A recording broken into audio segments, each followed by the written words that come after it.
জুড়ে কড়া চ্যালেঞ্জের মুখে বীরবাহা হাঁসদা। তৃণমূল প্রার্থীর বিরুদ্ধে বিস্তর অভিযোগ স্থানীয়দের। আদিবাসী হয়ে যদি আদিবাসীদের কথা না ভাবে তাহলে ভোট দিয়ে ফায়দা কি, এমনই প্রশ্ন তুলছেন তারা। আর গোদের ওপর বিস্ফোরা। বীরবাহা হাঁসদার বাবার পার্টি ঝাড়খণ্ড নরেন থেকে বিজেপিতে যোগ দিয়েছেন সুনীল বাসকে। যদিও স্থানীয়দের অভিযোগ নিয়ে কোনো মন্তব্য করতে রাজি হননি বীরবাহা। 2021 ঝাড়গ্রাম আসনে তৃণমূলের লড়াইটা যথেষ্ট টাফ ছিল, কিন্তু আদিবাসী সম্প্রদায়ের প্রতিনিধি বীরবাহা হাঁসদাকে প্রার্থী করে মাস্টার স্ট্রোক দিয়েছিলেন তৃণমূল সুপ্রিমো। বিজেপির থেকে প্রায় 20% ভোট বেশি পেয়ে জয়ী হয়েছিলেন বীরবাহা, মন্ত্রীও হন। সেই বীরবাহাকে এবার বিনপুর আসনে প্রার্থী করেছে তৃণমূল। তার কাছে এটা ঘরের মাঠ। তবে ঘরের মাঠে জয় পেতে বীরবাহাকে যে কাঁটা বিছানো রাস্তা পার করতে হবে তা এখন স্পষ্ট।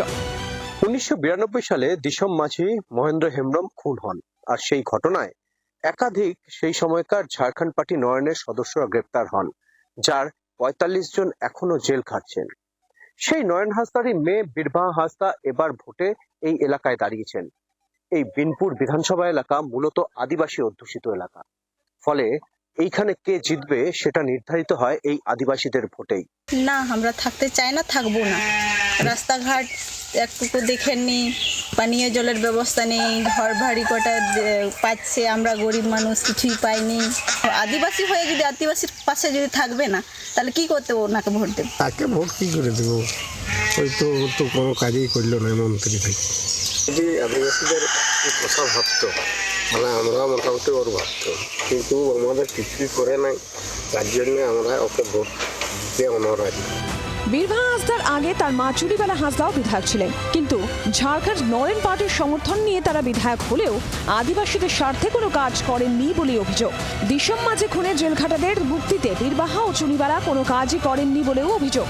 সোমবার বিজেপিতে যোগ দিয়েছেন ঝাড়খণ্ড নরেনের প্রভাবশালী নেতা সুনীল বাসকে। বিনপুরের বিজেপি প্রার্থীর হাত থেকে দলীয় পতাকা নিয়েই বীরবাহাকে নিশানা করেন তিনি।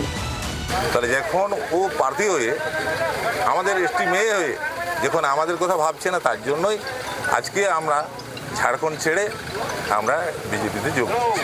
কিন্তু গণমন্ত্রী হয়ে এখানকার যে আদিবাসীদের যে আদিবাসী তথা এখানকার সাধারণ মানুষের যে উন্নতি হওয়ার কথা ছিল, সেই উন্নতি তো করেইনি। ঝাড়খণ্ড পার্টি যারা জেলে রয়েছে, 45 জন যারা জেলে রয়েছে, তাদেরকে এই টিএমসি বলুন, এই বীরবাহা বলুন, তাদেরকে যে জেল থেকে ছাড়াবে, সেই জেল থেকেও ছাড়ায়নি।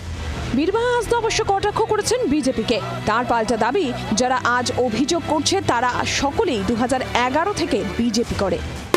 আমার ভালো লাগছে এতদিন পরে ঝাড়খণ্ড পার্টি নরেনের কথা উঠছে, যাদেরকে ঝাড়খণ্ড পার্টি নরেনের কথা বলছে তারা তো অলরেডি বিজেপি করছিলেন। আবার নতুন করে তাদেরকে ঝান্ডা ধরিয়ে একটা অপপ্রচার, যাতে মানুষের মধ্যে একটা ভয় ধরানোর, কিন্তু আমি বলবো বিফলে যাবে। কারণ এই এলাকার মানুষজন মমতা বন্দ্যোপাধ্যায়ের সাথে ছিল, আছে এবং থাকবে। লোকসভা নির্বাচনের ফলের নিরিখে বিনপুর আসনে বিজেপির প্রাপ্ত ভোটের অঙ্ক বাড়াতে পারলেও তা তৃণমূলকে ছাপিয়ে যেতে পারেনি। 2024 জাতীয় নির্বাচনেও বিনপুরে এগিয়ে রয়েছে তৃণমূল কংগ্রেস। বিজেপির থেকে প্রায় 13% ভোট বেশি পেয়েছিল তৃণমূল। এই ব্যবধানকে কি ধরে রাখতে পারবেন বীরবাহা? সৌরভ চৌধুরীর রিপোর্ট, জি 24 ঘন্টা। বাংলার আওয়াজ, বাঙালির আবেগ, জি 24 ঘন্টা।